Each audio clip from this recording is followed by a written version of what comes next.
এক পাষাণ্ডর আর্তনাদে মদিনার রাস্তা কেঁপে উঠেছিল।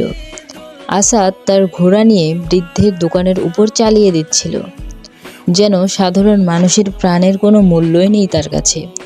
আসাদ ছিল মদিনার এক ধনাঢ্য ব্যবসায়ী। তার প্রাসাদের পাশ দিয়ে কেউ যাওয়ার সাহস পেত না। একদিন এক ক্ষুধার্ত এতিম বালক তার কাছে এক টুকরা রুটি চেয়েছিল। আসাদ সাহায্য করার বদলে তাকে ধাক্কা দিয়ে সরিয়ে দিল। তার অহংকার তাকে এতটাই অন্ধ করে দিয়েছিল যে সে ভুলে গিয়েছিল এই সম্পদ চিরস্থায়ী নয়। সেই রাতে এক অদ্ভুত স্বপ্নে হঠাৎ সে অসুস্থ হয়ে বিছানায় পড়ে গেল। সে বুঝতে পারল তার অঢেল সম্পদ তাকে শান্তি দিতে পারছে না। চারদিকের নিস্তব্ধতায় সেই বালকের কান্নার প্রতিধ্বনি শুনতে পাচ্ছিল সে সবসময়। তার নিষ্ঠুরতা তাকে এক গভীর একাকিত্বে ফেলে দিয়েছিল। পরদিন সকালে সে লজ্জিত অবস্থায় সেই বৃদ্ধ আর বালকের কাছে গিয়ে ক্ষমা চাইল। মদিনার মানুষ দেখল এক নতুন আসাদকে। সে তার সম্পদ এখন আর্তমানবতার সেবায় বিলিয়ে দিতে শুরু করেছে।